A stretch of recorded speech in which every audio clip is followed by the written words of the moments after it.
Chairman joint chiefs of staff committee general Shahir Shamshad Mirza का Shangrila dialogue conference से खिताब। कहा, एशिया पैसिफिक की 21वीं सदी का जियोपॉलिटिकल कॉकपिट बन चुका है। क्राइसिस मैनेजमेंट मैकेनिज्म आज भी दाराजाती सतह पर गैर मसावी है। अदम एतमाद की फिजा में कोई मैकेनिज्म काम नहीं करता। पायदार क्राइसिस मैनेजमेंट के लिए बाहमी बर्दाश्त और मसावत की जरूरत होती है। जनरल शाहिर शमशाद मिर्जा ने मजीद कहा कि हमें दाराजाती प्रोटोकॉल हॉटलाइंस की जरूरत है। नजरियाती या इलाकाई इख्तलाफात को दबाने से उन्हें हल नहीं किया जा सकता। जनूबी एशिया को एशिया पैसिफिक के इस्तेहकाम की बात से अलग नहीं करना चाहिए। जनूबी एशिया में गैर हलशुदा तनाज़ा कश्मीर मौजूद है। जनूबी एशिया में बहुत से तनाज़ात हैं जिनको कभी भी बेकाबू हो सकते हैं।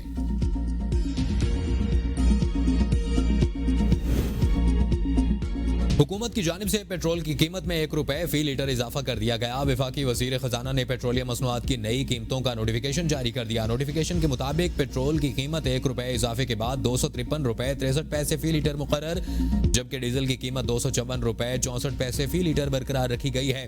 पेट्रोलियम मसनूआत की नई कीमतों का इतलाक रात 12 बजे कर दिया गया। Both on the ground and in the air left India completely baffled and shell-shocked, particularly after its Air Force lost several of their highly prized aircraft. Bharat को मैदान जंग और सफारती महाज दोनों पर शिकस्त का सामना करना पड़ा। सिंतास मुआहदा मुअत्तल करने की इजाजत नहीं देंगे। वज़ीर आज़म शहबाज शरीफ का क्वेटा में ओमान के जिरगे और कमांड एंड स्टाफ कॉलेज में अफसरान से खिताब। कहा, भारत को पानी को बतौर हथियार इस्तेमाल नहीं करने देंगे। पाकिस्तान ने हालिया भारतीय जारियत का सिर्फ जवाब नहीं दिया बल्कि बाजी ही पलट दी। भारत ने पहलगाम वाक़े की आड़ में जारियत की कोशिश की। पाकिस्तान ने भारत से 1971 की जंग में शिकस्त का बदला ले लिया। ये एक मुख्तसर तरीन लेकिन खतरनाक जंग थी। दुश्मन को ऐसा सबक सिखाया जिसे वो मुद्दतों याद रखेगा। मुखालिफ पाकिस्तान की अजीम कामयाबी से सहम गए हैं। मुसल्लह अफवाज हमारी खुद मुख्तारी और सालमियत की मुहाफिज हैं। Air chief marshal Zaheer Babar ने भारतीय तैयारे गिराकर अपनी पेशेवराना महारत को साबित किया। एयरफोर्स ने तारीखी कारनामा सर अंजाम दिया। 7 हाई वैल्यू अहदाफ को निशाना बनाया। आर्मी चीफ ने साबित किया कि वो फील्ड मार्शल के रैंक के हकदार हैं। हुकूमत और अवाम अपनी मुसल्लह अफवाज की शाना बशाना है।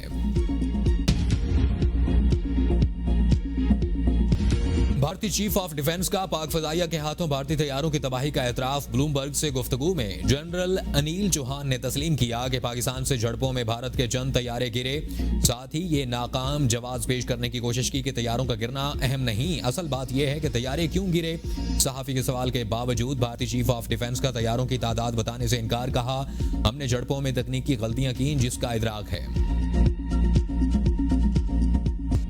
भारत को एक और महाज पर एक बार फिर शिकस्त। Olympian Arshad Nadeem Asian athletics championship के भी फाते। कौमी हीरो ने एक और गोल्ड मेडल जीत लिया। अरशद नदीम ने फाइनल के 5वें राउंड में 86.40 मीटर की जेवलिन थ्रो करके फाइनल मुकाबला अपने नाम किया। अरशद नदीम ने पहली थ्रो 75.64 मीटर की फेंकी, जबकि दूसरी कोशिश में अरशद नदीम की थ्रो 76.80 मीटर रही। अरशद नदीम ने तीसरी कोशिश में 85.57 मीटर की थ्रो फेंकी। चौथी कोशिश में 83.99 मीटर की थ्रो फेंकी।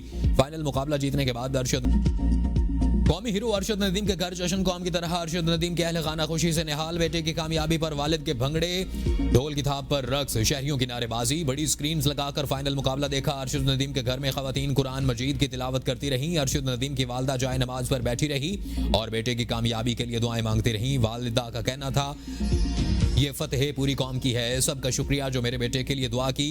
ये सिर्फ अरशद का नहीं, पूरी कौम का एजाज है।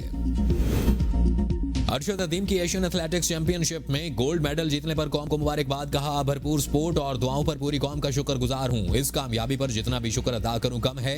कामयाबी का क्रेडिट पूरी पाकिस्तानी कौम, पंजाब स्पोर्ट्स बोर्ड और दीगर को जाता है। आने वाले इवेंट्स में भरपूर तैयारी करूंगा। नौजवान को पैगाम है कि मेहनत करें। कोई भी खेल हो, मेहनत जरूरी है। अल्लाह ताला कामयाबी देता है। वज़ीर आज़म का बलोचिस्तान के लिए 250 अरब रुपए का तरक्याती फंड मुख्तस करने का ऐलान। क्वेटा में ग्रैंड जिरगे से खिताब में कहा कि यह रकम मुल्क के मजमूई 1000 अरब रुपए के तरक्याती फंड का 1/4 होगी। कोशिश होनी चाहिए कि तरक्याती प्रोग्राम के ये फंड्स शफाफियत के साथ खर्च हों। बलोचिस्तान के जो लोग भटक कर पटड़ी से उतर गए हैं उन्हें वापस लाने की कोशिश करनी चाहिए।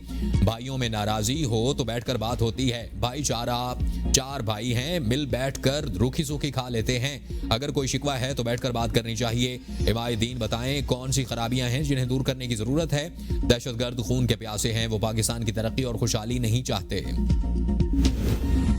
बलोचिस्तान में दहशतगर्दी में मुलविस लोग एक मुख्तसर टोला है। दहशतगर्दों का किसी भी कौम से ताल्लुक नहीं, वो सिर्फ दहशतगर्द हैं। वज़ीर आला बलोचिस्तान सरफराज बुगटी का ग्रैंड जुर्गे से खिताब। कहा, ग्रीन इनिशिएटिव बलोचिस्तान सूबे की तरक्की के लिए बेहतरीन इकदाम है। ग्रीन इनिशिएटिव से सूबा बलोचिस्तान में नौकरियां पैदा होंगी। तरक्याती कामों के ऐलान से बलोचिस्तान में खुशी की लहर दौड़ गई। पाकिस्तान को भारत के खिलाफ जंग में अजीम कामयाबी मिली। बलोचिस्तान के अवाम पाक फौज को खिराज तहसीन पेश करते हैं। सबको मुत्तहिद करना वज़ीर आज़म की सियासी बसीरत का सबूत है।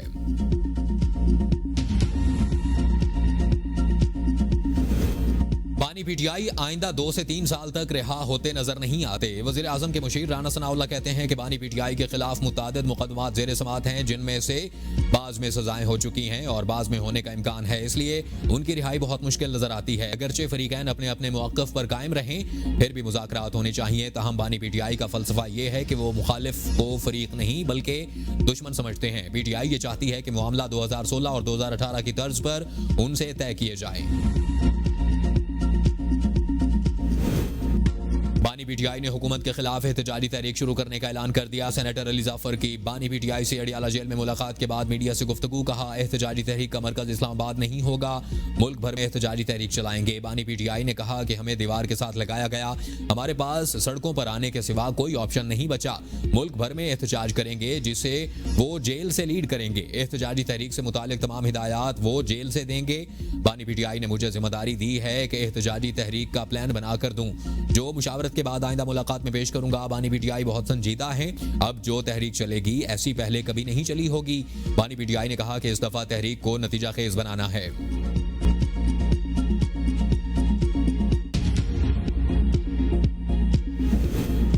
जेयूआई का खैबर पख्तूनख्वा में करप्शन, बद इंतजामी और अमन अमान की बिगड़ती सूरत हाल पर अवामी मुहिम चलाने का ऐलान। मौलाना फजल रहमान की ज़ेर सदारत मजलिस आमला का मुश्तरका इजलास। सूबाई हुकूमत की करप्शन, बद इंतजामी, फंड्स की नीलामी और कोहिस्तान स्कैंडल पर ब्रीफिंग। इजलास में कम उम्री की शादी बिल और माइंड्स एंड मिनरल बिल के खिलाफ सूबे भर में अवामी मुहिम चलाने पर गौर किया गया। ईद उल अज़हा के बाद पहला एहतजाज हज़ारा डिवीजन से होगा। 29 जून को बडग्राम में मौलाना फजल रहमान की क़यादत में बड़ा इज्तिमा होगा। हुकूमत अदालती अहकामात पर अमल नहीं कर रही। बानी पीटीआई से बहनों को मिलने नहीं दिया जा रहा। सेनेटर हुमायूं मोहम्मद की एबीएन के प्रोग्राम डिबेट एट 8 में गुफ्तगू। बानी पीटीआई कहते हैं कि किसी से डील करके नहीं आऊंगा। एहतजाज के हवाले से हमारी तैयारी मुख्तलिफ होगी। मौलाना फजल रहमान से पूछा जाए कि क्या 26वीं तरमीम पर मिनो अनमल हुआ।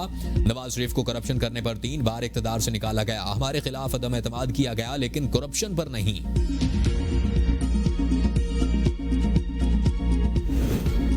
तोशाखाना 2 केस में बानी पीटीआई अदालत में पेश। बुशरा बीबी का कमरा अदालत में आने से इनकार। जेल हुकाम ने कहा, बुशरा बीबी का कहना है कि बानी पीटीआई से मुलाकात नहीं करवाई, इसलिए नहीं आएंगी।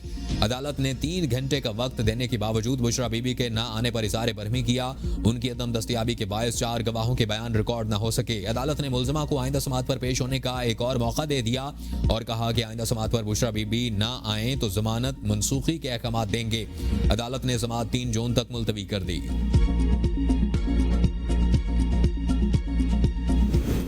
9 मई थाना रमना हमला केस में 11 मुल्जमान को मजमूई तौर पर 27 साल 3 माह की कैद की सजा। पीटीआई एमएनए अब्दुल लतीफ, साबिक एमपीए वजीर ज़ादा कैलाशी समेत सजा याफ्ता 7 मुल्जमान की गिरफ्तारी का हुक्म। एटीसी इस्लामाबाद ने पीटीआई एमएनए और वर्कर्स के पुरतशद्दुद एहतजाज को दहशतगर्दी करार दे दिया। तफसीली फैसले में कहा कि अदालत में मौजूद 4 मुल्जमान में मोहम्मद अकरम, मीरा खान, शाहजेब और सुहेल खान को तहवील में ले लिया गया, जबकि गैर हाजिर मुल्जमान के वारंट गिरफ्तारी जारी। एसएचओ थाना रमना 7 मुजरमान को गिरफ्तार करके जेल हुकाम के हवाले करें। अदालत ने कहा कि तमाम सजाएं इकट्ठी चलने की बुनियाद पर मजमूई तौर पर मुल्जमान को 10 साल कैद होगी। दहशतगर्दी एक्ट के तहत भी 10 साल कैद की सजा होगी। शेख रशीद अहमद और दीगर मुल्जमान के खिलाफ सानिया 9 मई के गैर मुकदमात की समाअत 14 जून तक मुलतवी।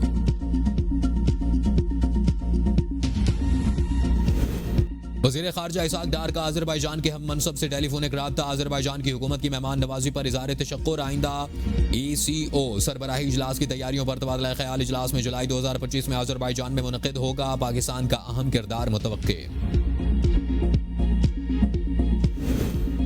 मार्का हक की तरह मईशत में भी कामयाबी हासिल करनी है। वफाकी वजीर मनसूबाबंदी एहसन इकबाल कहते हैं कि हम दुनिया में कम तरीन टैक्स इकट्ठा करने वाली कौम हैं। टैक्स इकट्ठा नहीं होगा तो हुकूमत को कर्ज लेना पड़ेगा।